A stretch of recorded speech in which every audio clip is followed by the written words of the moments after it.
Bismillahirrahmanirrahim. Alhamdulillahirabbil alamin. Wassalatu wassalamu ala sayyidina wa habibina wa syafi'ina Muhammadin imamil anbiya'i wal mursalin wa ala alihi wa sahbihi ajma'in. Wa la hawla wa la quwwata illa billahil aliyyil azim. Amma ba'd. Subhanaka la ilma lana illa ma 'allamtana innaka antal alimul hakim. Rabbi shrah li sadri wa yassir li amri wahlul 'uqdatam min lisani yafqahu qawli. Amin ya rabbal alamin. Hadirin jamaah Majelis Taklim Masjid Al-Huda yang senantiasa dimuliakan oleh Allah. Di pertemuan kita beberapa saat yang lalu, kita telah sama-sama membahas tentang pentingnya keyakinan kita, wajibnya keyakinan kita atas diutusnya Nabi kita Muhammad sallallahu alaihi wasallam dan segala sifatnya, di mana beliau Imam Abdullah bin Ala al-Haddad mengajak kita untuk bersaksi tiada Tuhan selain Allah dan Nabi besar Muhammad adalah hamba dan rasulnya, diutus untuk jin dan manusia, baik Arab maupun Ajam, dengan hidayah dan agama yang benar. Dan kita bersaksi bahwa sesungguhnya Nabi Muhammad telah menyampaikan risalah, menyampaikan amanah, memberi nasihat kepada umat, dan telah menyingkap gelap gulita atau hijab yang telah menutup kita antara kita dengan Allah. Beliau telah berjihad dengan sebenar-benar jihad, Nabi yang jujur, Nabi yang amanah, dan Nabi yang diberi kekuatan oleh Allah dengan burhan, bukti-bukti yang benar dan mukjizat yang luar biasa dan di luar dari akal manusia.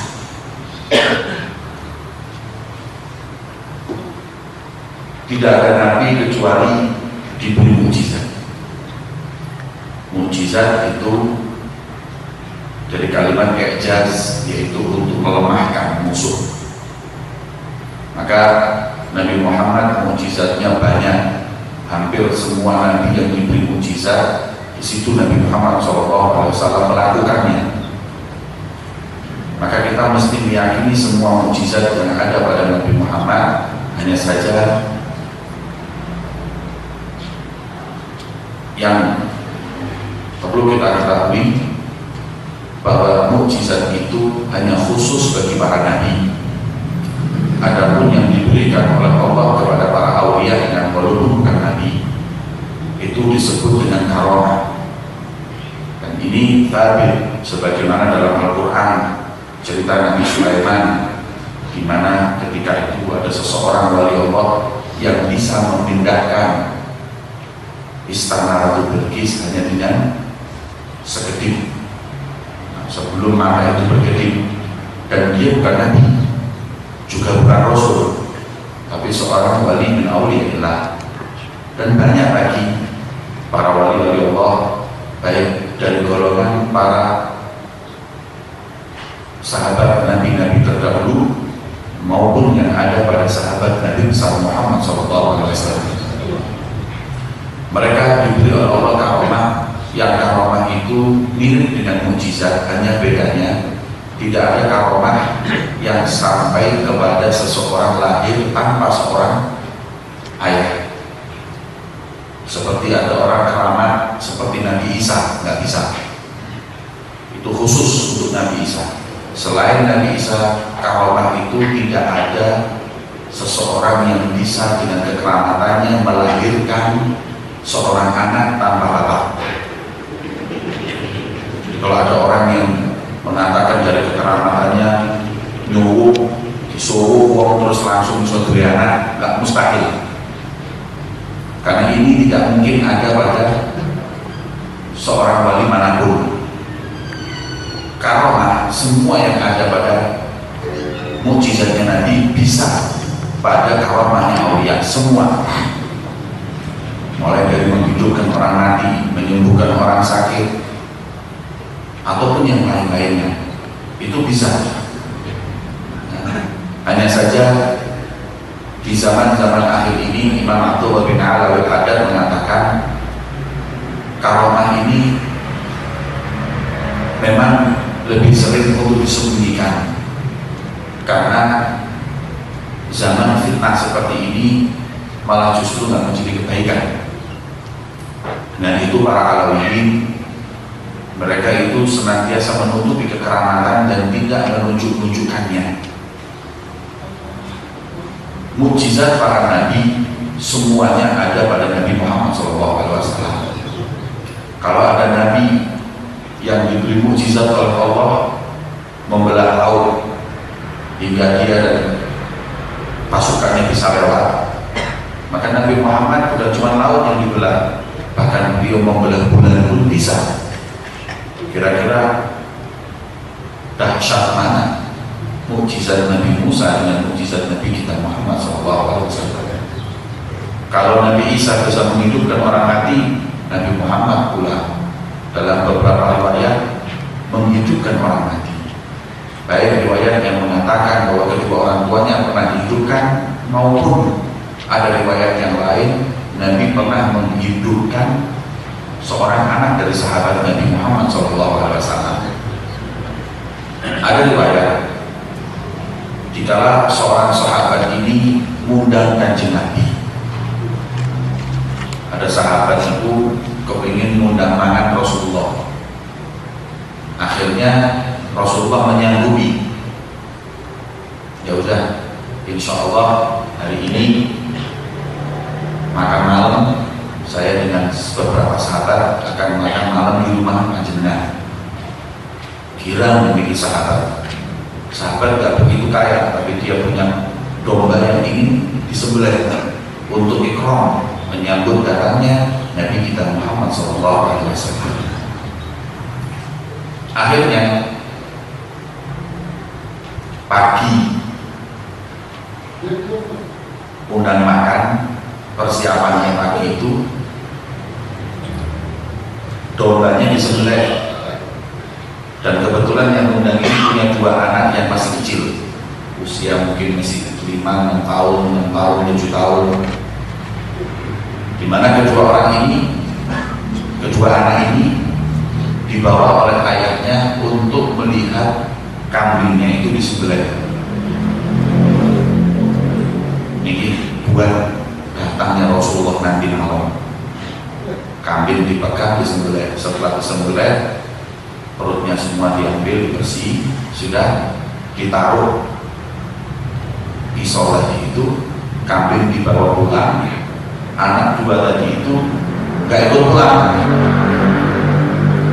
Jadi ini kakak, ayo tulinan kayak bapak itu boleh-boleh wedus. Sopo wedus ini konek, kawis konek, gantian. Aku tadi wedus sih, pada menurut tadi wedus sih, ya wes. Maka oleh kakaknya tadi diambil pisau tadi, ditempatkan di tempat kambing itu disembelih, dibeleh, digorok, mati tenanan, mati dibangunin, ayo, saiki wayahmu, ayo tangi om, nggak bangun, kaget, takut, nggak tahu ini sudah mati. Kemudian kebingungan ini anak, oh apa ini? Saking kebingungannya lari, ada tebing, nggak kelihatan jalan, nyosok di tebing, mati juga, loro-loronya mati. Terus kasih kemudian mangan Kanjeng Nabi takziah ini.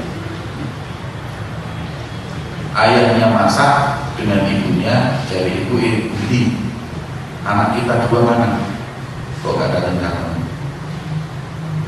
Mungkin lagi di belakang.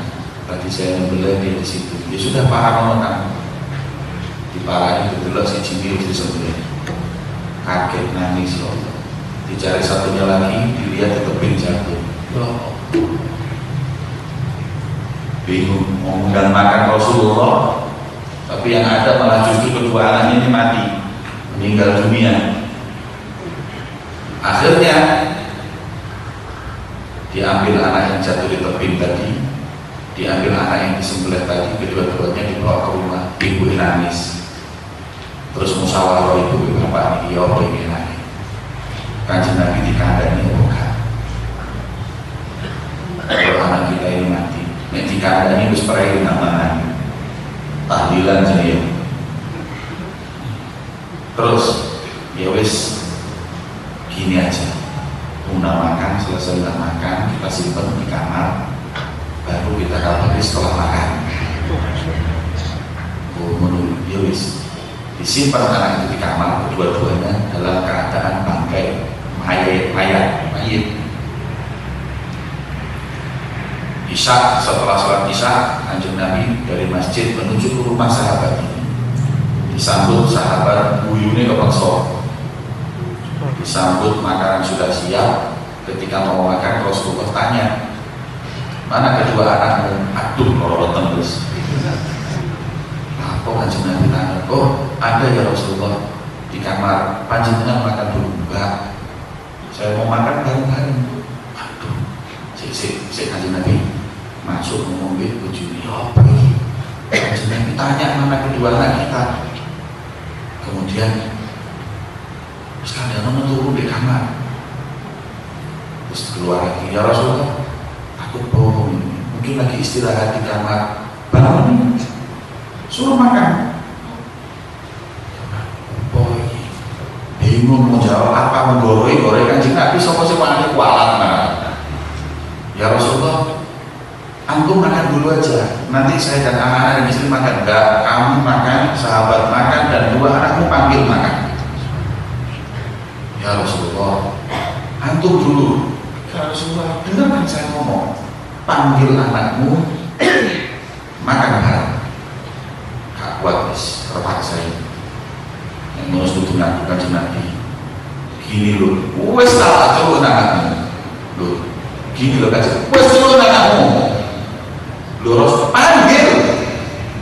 Mau cerita ini, Rasulullah itu anaknya mati, mau cerita, ya coba.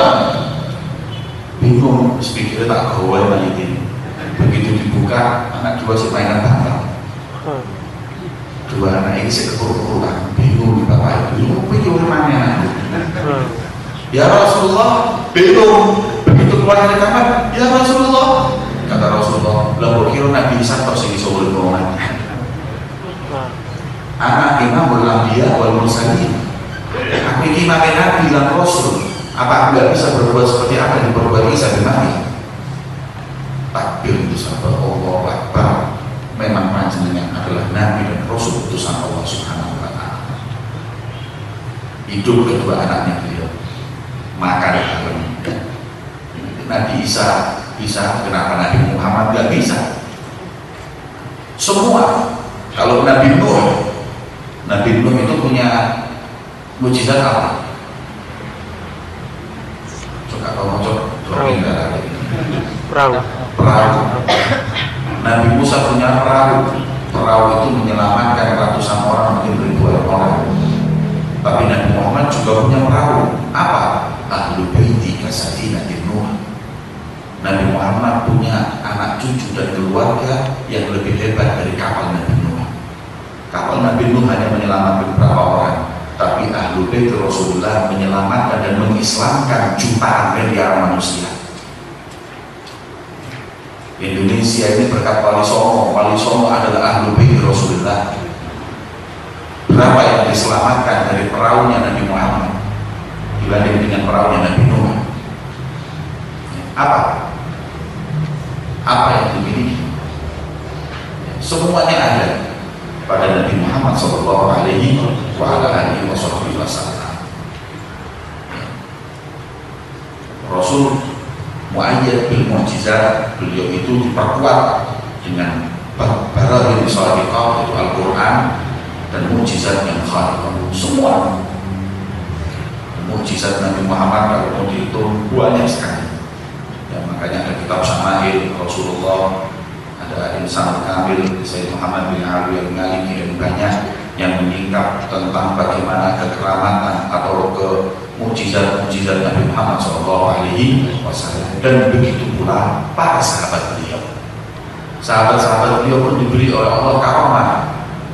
Jadi kalau kita belajar tauhid ini, sekarang kita ini belajar tauhid, ada yang pertama namanya mukjizat, ada yang pertama namanya sebelum jadi nabi maupun rasul itu kadang-kadang diberi oleh Allah sesuatu yang kharikul adah, sesuatu yang luar biasa yang disebut dengan irhasor.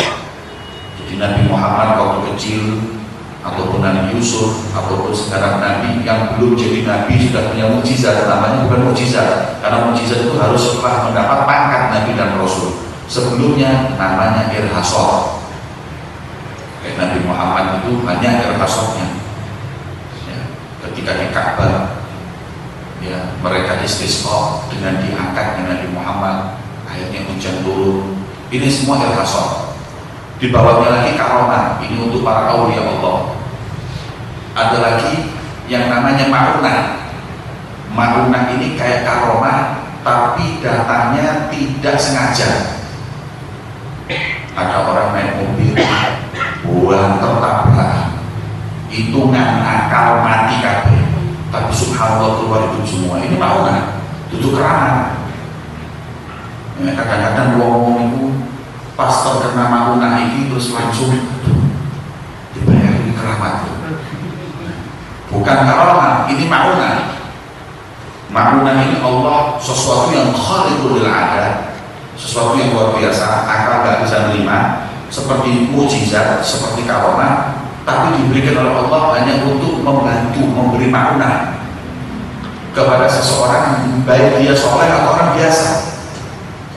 Itu ma'unah. Bahkan mungkin ya terjadi pada orang-orang yang kayak kita lihat mungkin di televisi, ya, orang-orang di kulindes trotong itu akal mati bu.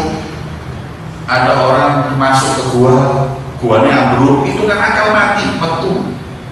Ada anak kecil tiba kok berapa tingkat hidup. Ini ma'unah, sesuatu yang harus akal. Ini ma'unah dari Allah. Dan ada lagi yang kelima yang disebut dengan istidraj. Kalau istidraj ini nek basa Jawa niku diulu, napa diulu? Diulu niku diberi sesuatu yang hebat, tapi memang agar dia lupa diri. Istidraj ini diberikan oleh Allah kepada orang-orang yang ingkar justru kepada Allah, orang yang jauh dari Allah. Kadang-kadang montor kayak orang bisa nebak-nebak orang. Ada orang tahu-tahu, kayak sopan itu, sing cilik di Jombang itu, Ponari Sweet. Ponari itu tahu-tahu bisa nyembuhkan orang, dia sendiri siapa nggak tahu, itu bisa istidraj. Bisa orang itu diberi untuk justru lalai, merasa dirinya itu wali, padahal orang itu kalau wali apa tidak kan bisa tahu dari ibadahnya, istiqomahnya, kedekatannya sama Allah. Ada orang yang diberi firasat, kayak di India itu ada orang yang bisa apa, nembak-nembak ini, itu istidraj semuanya, itu karomah itu. Kalau karomah itu diberikan untuk para wali-wali Allah, tapi ini diberikan justru orang yang jauh dari Allah, itu namanya apa? Istidraj. Baba sobat. Saya Baba. Saya Baba. Saya Halim ini saya Baba. Saya Baba ini bisa mengeluarkan emas, bisa semuanya. Ini istidraj. Ya, orang susah kubur atau siapa itu, David Copperfield. Bisa ini, itu istidraj. Tidak mungkin itu karomah. Itu memang diberi oleh Allah melalui nanti jin ataupun yang lain agar dia nggak justru dekat sama Allah, tambah jauh dulu. Dan para aulianya Allah yang sudah diberi karomah karena ibadah dan istiqomahnya masih kadang-kadang takut kalau itu istidraj bukan karomah. Syekh Umar Mokhtar itu karomahnya siapa yang nggak tahu, sampai digosidarkan karomah ya Umar Mokhtar. Kan saking banyaknya kekeramatannya Syekh Umar Mokhtar. Tapi kadang-kadang beliau itu nangis, takut kalau kekeramatan yang dia miliki ini nggak taunya istidraj dari Allah. Itu Syekh Umar Mokhtar. Apalagi orang-orang yang seperti kita, kalau kita terus diberi sama Allah kelebihan, jangan terus GR dulu. Bisa jadi itu istidraj loh, selalu Gusti Allah loh. Merasa awal ya waduh, aku tak pikir-pikir top. Kali dia nih. Iya. Enggak, khususnya kita para thariqah alawiyah nggak suka idharul karoman, nggak suka menampak-nampakkan kekeramatan, itu nggak suka. Bahkan para ulama berkata indal alawiyin idharul karoman itu seperti perempuan yang masih bikir, perawan yang head, perawan yang head ditakoni misi-misi jawabannya. Dan mereka juga seperti itu, mau menunjukkan karoman itu isi. Pernah ada 3 ulama dari Hadramaut pergi ke Madinah. Yang pertama Al-Habib Syekh Al-Jufri, yang kedua Al-Habib Abu Bakar bin Fiqih, Abu Bakar bin Husain. Yang Habib Syekh Al-Jufri ini ya, kemudian Abu Bakar, kemudian Al-Habib Abdurrahman bin Mustafa Al-Idrus. 3 ini ta'ahadu an ya'mal bima fil bidayah. Kitab Bidayatul Hidayah Imam Ghazali ini janji untuk mengamalkan semua adab-adab dan menghafalkannya. Sampai ketika orang ini langsung ketemu Yaqub bin Nabi, ketemu depan di Kanjeng Nabi. 3 orang ini setelah bertemu dengan Rasulullah, oleh Rasulullah disuruh yang satu ke Mesir, Habib Abdurrahman bin Mustafa Al-Idrus ke Mesir. Al-Habib Syekh Al-Jufri, beliau disuruh untuk pergi ke India, Kalkuta. Kemudian yang satu lagi disuruh ke Indonesia, ke Aceh. Indonesia kita sebut dengan Nabi. Al-Habib Abu Bakar Al-Fiqih. Beberapa saat yang lalu Habib Umar ketika perjalanannya beliau datang ke Indonesia minta untuk ziarah ke Aceh, ke ziarah Habib Bakar. Karena beliau sudah ke India, sudah ke Mesir. Alhamdulillah waktu di Mesir, saya waktu itu sekitar 10 tahun yang lalu, alhamdulillah ikut serta ziarah ke Habib Abdurrahman bin Mustafa Al-Idrus yang disebut dengan Maula Mesir. Kemudian yang satu ke Aceh. Alhamdulillah karomahnya beliau Aceh jadi negara Wekun. Ya, di Indonesia ini mana yang paling berpegang teguh dengan agama seperti Aceh? Yang kedua, Kalkuta India, banyak ulama dari sana. Ini berkat Habib Syekh Al-Jufri. Dan yang terakhir Habib Abdurrahman bin Mustafa. Yang paling berat medan ini Habib Abdurrahman bin Mustafa. Kenapa? Aceh gak ada ulama, India gak ada ulama. Kalau yang Mesir gudang ulama. Habib Abdurrahman itu cuma mengamalkan Bidayatul Hidayah, mau ketemu sama ulama-ulama Azhar, ulama-ulama hebat di Mesir. Maka akhirnya beliau berkata, ya Rasulullah, lah kalau saya ke Mesir kapan ilmu ini? Wong hebat-hebat gitu. Kemudian Rasulullah sekali khawatir, pakai kitab, setiap orang tanya jawab dari kitab ini, namanya Safinah. Kitab itu dipegang oleh Habib Abdurrahman bin Mustafa, dibawa ke Mesir. Subhanallah, orang itu tanya semua, selalu ketika dibuka ada ayat dan hadisnya. Ini jenenge kantong ajaib. Dibuka semua di kitab Safinah ini ada. Sampai mufti-mufti Mesir itu kalau punya pertanyaan kepada beliau, datang ke beliau, wah Habib, saya punya pertanyaan apa?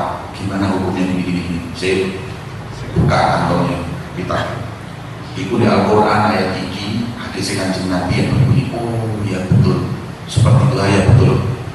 Langsung ketemu dengan ini, semua mulai penyakit kiai, penyakit ulama, diuji, hasud, ya sampai kata Rasulullah, sitatun yang khuluna nar bisitah, 6 orang masuk neraka karena al-ulama bil hasad. Ulama itu kebanyakan masuk neraka itu gara-gara hasud. Ini kasih jenenge ulama, hasud itu yang ulama. Makanya kata Imam Syafi'i, kesaksian orang alim dengan orang yang lain, alim yang lain tidak diterima, karena mesti ngomong saingan. Semua lain masih tak terima. Wong Hadramaut nang Mesir mau jadi mufti, mau jadi apa, mau jadi cari makom, cari ini. delok-delok mulai biyen mesti dijawab ambek buku iku ono apa ning buku itu dicolongi malam satu orang menyuruh untuk mencuri colongan. Akhirnya pas beliau tidur kitab itu diambil, pagi waktu mau qiyamul lail kalau ini kitab kemana ini kitab dicari tidak ketemu. Ngamuk Habib Rahman bin Mustafa, ngamuk langsung tanpa sadar dia tunjukkan kekeramatannya, dikasih waktu untuk membalikan buku itu, kalau tidak awas gak dibalik. Itu yang namanya masjidnya Al-Azhar itu lampu-lampunya dari emas, ditarik dipangan nggak boleh, pangan nggak boleh, tunjukkan kekeramatannya, melulu seru dia. Sudah bibir cukup ya, masjidnya gelap misalnya. Sudah kembalikan, kalau enggak saya makan semua. Yuk dicari ada ketemu yang mencuri sampah dikembalikan, minta maaf. Setelah itu kembalikan semua yang diambil, makan. Ini lampu-lampu dikembalikan semuanya. Terus hati-hati, tambah seperti kafe ngomong. Katakan toh dan ini kabar ini nyampe ke Talim. Kabarnya di Talim, dengar kabar kayak gini gak seneng, gak justru bangga, langsung mereka bikin surat. Bismillah, alhamdulillah, kami dengar kabar kau tunjukkan kekeramatanmu di hadapan para ulama Mesir ini, dan kami menyesal dengan apa yang telah kau perbuat dengan menunjukkan kekeramatan, dan itu bukan thariqah alawiyah. Kemudian surat nyampe kepada Habib Rahman bin Mustafa. Habib Rahman bin Mustafa ketika mendapat dan membaca surat tersebut nangis, getun. Kemudian dia jawab, walafu, saya minta maaf, saya tidak pernah menunjukkan kekeramatan saya kecuali ketika hari itu kitabku dicuri yang aku dapat langsung dari Nabi Muhammad SAW. Kemudian beliau tulis tadi itu semuanya, dan dia minta maaf kepada ulama Hadramut, khususnya ulama dari para habaib bisa sepurani, saya nggak niat menunjuk-nunjukkan karomah. Loh, nggak tambah bangga. Di zaman saya itu nggak keramat tambah ditutup-tutup. Nggak perlu bawa TV keramat itu ya. Nggak ada. Kekaramahan itu bukan seperti itu. Minta maaf, ditutup. Akhirnya beliau pun mulai kumul, nggak suka untuk menunjukkan kekeramatan tersebut. Yang kita bahas tadi ini adalah masalah karomah, dan banyak lagi ya, peristiwa tentang kekeramatan para aulia Allah Subhanahu wa Ta'ala. Dan saya pernah melihat salah seorang dari guru saya, Al-Habib Salim bin Abdullah bin Umar Syatiri, juga punya Safinah. Nggak tahu beliau dikasih siapa, kitabnya kecil, dikantongi biasanya. Beliau mengatakan ini Safinah saya. Jadi Habib Salim kadang-kadang kalau ditanya masalah, dia buka jubahnya, dia buka kitab, dan mesti ada jawabannya. Ojo colong, pangan sampai. Nah, seperti itulah kekeramatan para aulia Allah, hampir mirip dengan mukjizatnya para nabi. Bukan hampir, semua bisa. Hanya satu, lahir tanpa ayah. Itu yang tak mungkin ada pada kekeramatan para aulia. Terakhir, istihza. Istihza itu ini malah bukan keramat tapi penghinaan, namanya aja istihza, penghinaan. Istihza ini adalah Allah berikan kepada orang-orang yang dibenci, memang untuk dijatuhkan, bukan diulu, tapi untuk dijatuhkan. Seperti siapa? Para orang-orang pengaku nabi.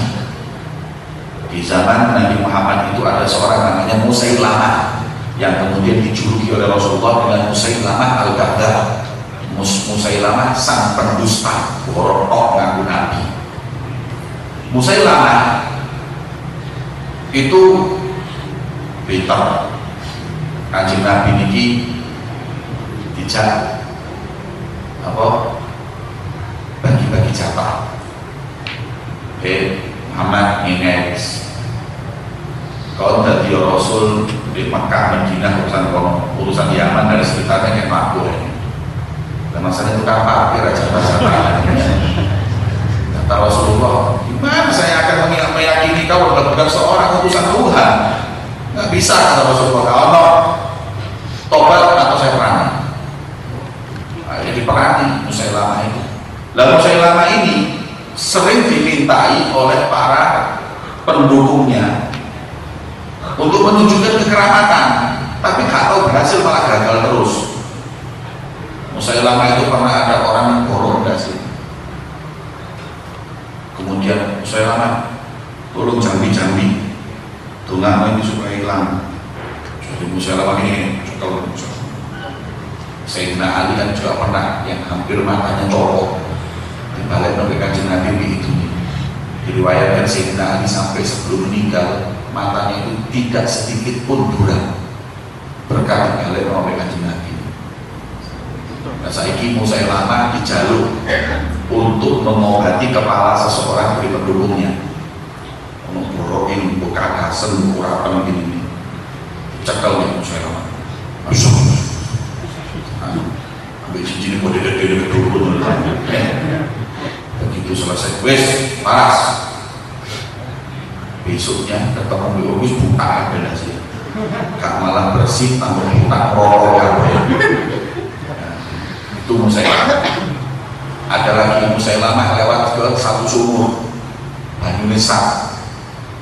Sumur Bani Nisa itu para aulia aja kadang-kadang diludahi langsung naik air. Kayak sohib apa? Sohib sholawat apa itu yang terkenal itu? Sholawat Senin, Selasa, Rabu. Dalailul Khairat. Dalailul Khairat.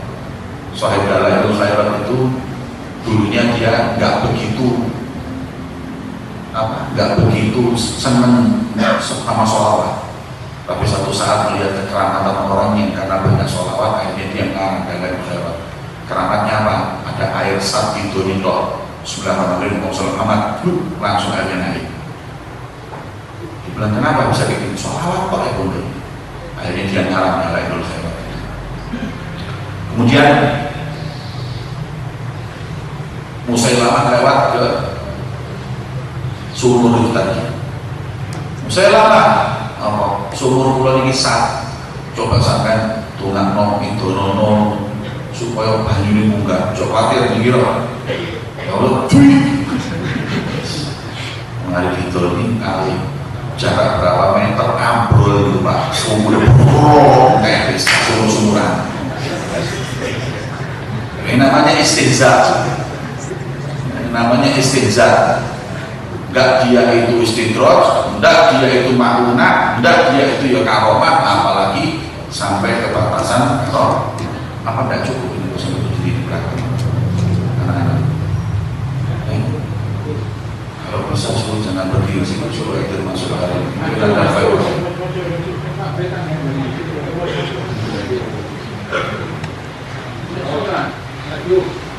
Ada sama di situ Khairon atau jamaah majelis, kalau yang di depan berdiri jangan boleh, suruh masuk aja. Jangan berdiri di depan, masuk aja.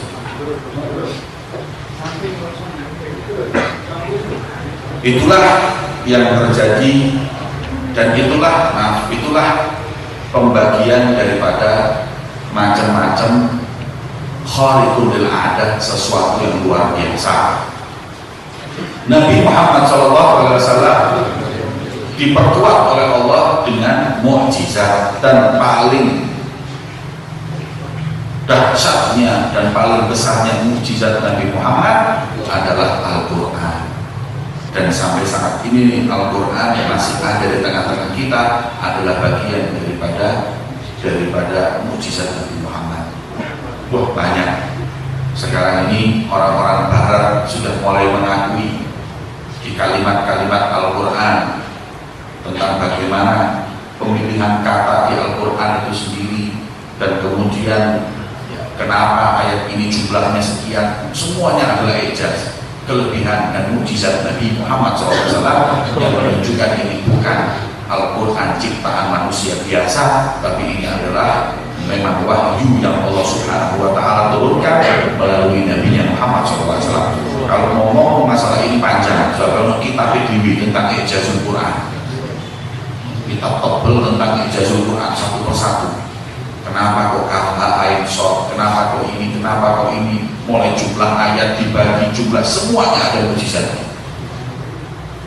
Yang bahkan oleh orang-orang Barat itu sekarang sudah diketahui bagaimana di Al-Quran itu ada banyak daripada ilmu yang masih belum belum disikap, diungkap, yang itu semua adalah sumbernya pada Al-Quran. Kalau kita bahas ini panjang, akhirnya kita bahas cuma ini aja, jadi kita teruskan. Kemudian Allah farada 'alal ibad tasdiquhu wa ta'atuhu wa itba'uhu.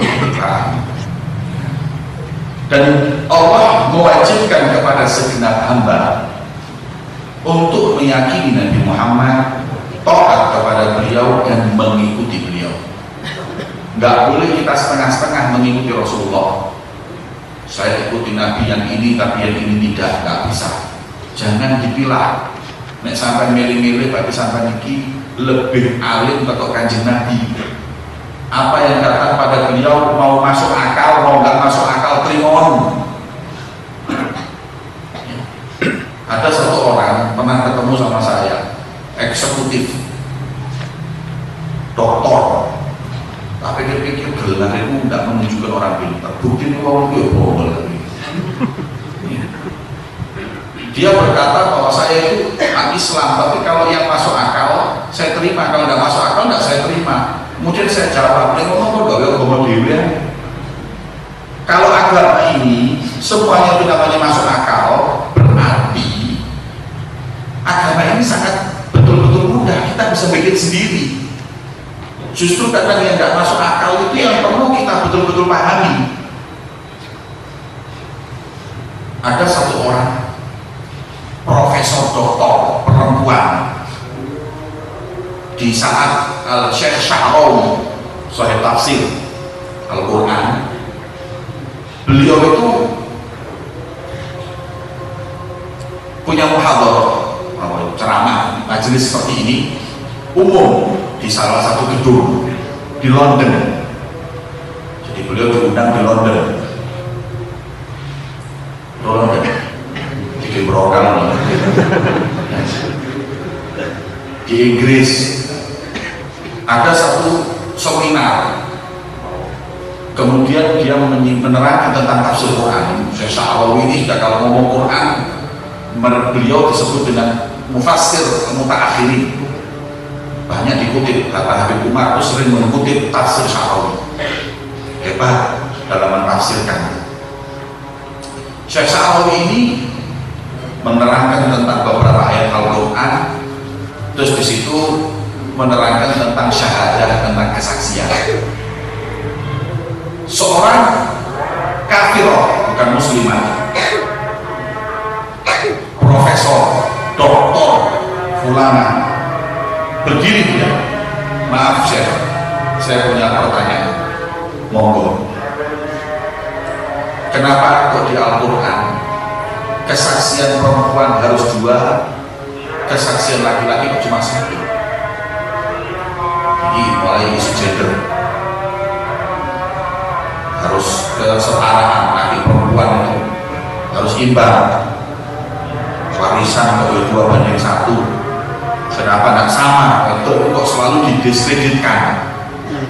Ya, kemudian dijawab, ya, saya bilang sama, yang mendiskreditkan sama. Adil agama ini. Buktinya di Islam itu kesaksian perempuan harus 2 laki 1. Dalam kesaksian apapun, perempuan 4, laki cuma 2, atau 1 laki-laki 2 perempuan. Next perempuan tidak diterima. Jadi intinya 2:1 dalam kesaksian. Ya bukan, Pak, saya ini profesor, doktor, sekolah sampai S1 lulus profesor. Apakah kesaksian saya ini tidak sebanding dengan tukang sapu saya yang ada di flat saya? Flat itu apa? Apartemen. Aparat itu lulus SMA ya kan? Lulus SMP bolos kok mana? Kesaksiannya satu, saya profesor harus dua. Gimana Islam ini? Jawab, maaf, kata Syekh Sa'rawi, ini adalah amrun ta'abudi. Amrun ta'abudi itu perintah yang wajib kita taati. Di balik ini kita nggak tahu. Al-Quran mengatakan kesaksian wanita 2, laki-laki 1, dan 2 banding 1 hitungannya. Dan ini sami'na wa ata'na. Di balik ini apa saya nggak tahu. Tapi kalau saya mau diberi kesempatan memberi hikmah, saya beri. Tapi belum tentu benar hikmah. Karena saya berkeyakinan Quran lebih benar. Jadi saya nggak mau merasa rasional saya lebih tepat. Saya kira benar. Masuk akal mau, kalau enggak. Lakukan akalnya dia sempurna. Dia nggak merasa bahwa akalnya itu kurang manusia itu. Mengkhuliqal insanu dhaifan, manusia lemah. Kita disuruh memakai akal, tapi jangan di hal-hal yang sudah Al-Quran memberi nas kita pakai akal. Jadi saya sukanya dengan Syekh Sa'rawi itu tidak mendewakan akal, tapi dia mengatakan Quran benar, Sa'rawi bisa benar bisa salah. Tapi ingin saya memberi hikmah, itulah hikmah.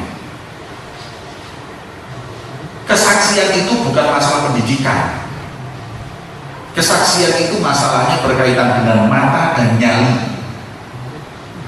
Sampai profesor doktor, gini, coba ambil tukang sapumu bareng-bareng. Nah, alun-alun. Terus, subhanallah, di tengah-tengah alun-alun ada tabrakan sepeda motor atau ada orang tawuran bacokan. Saya mau tanya, kodratnya laki-laki dan wanita ketika melihat tawuran bacokan, apa yang terjadi?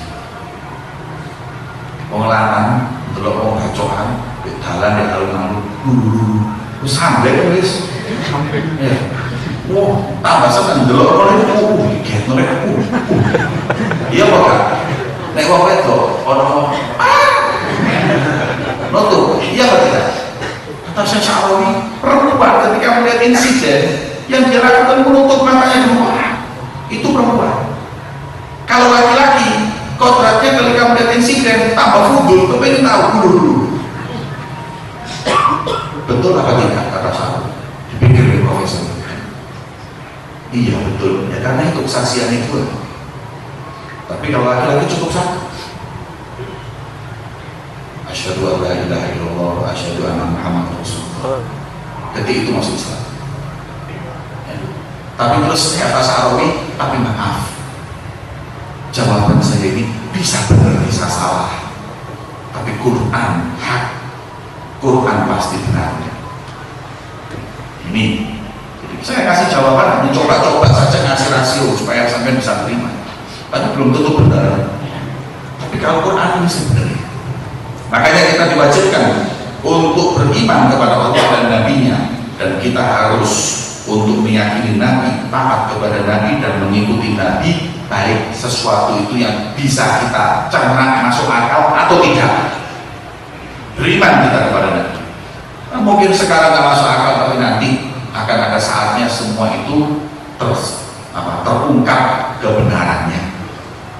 Maka itu para hadirin yang dimuliakan Allah, monggo kita tambah keyakinan kita dengan risalah yang dibawa oleh Nabi kita Muhammad SAW, agar benar-benar kita kelak akan dikumpulkan bersama beliau Nabi Muhammad SAW. Amin ya rabbal alamin. Al-Fatihah. Wa yaftah alaina wa alaikum fitu ala arifin wa yafadina wa iyyakum fiddin wa ya'aluna wa iyyakum ta'wil wa yadina wa iyyakum ila sawa'i sabil wa sunna wa iyyakum fahman nabiyyin wa hifdzal mursalin wa ilham malaikatil mukarrabin wa ja'ala wa iyyakum minal ulama al-amilin ar-rasikhin alladhina qarad bihim 'inda sayyidil mursalin ala hadhihi niyyat wa kullu niyyatin shalihah jami'an khairid dunya wal akhirah wa ala man wa masyayikhana Allahumma shalli wa sallim wa barik ala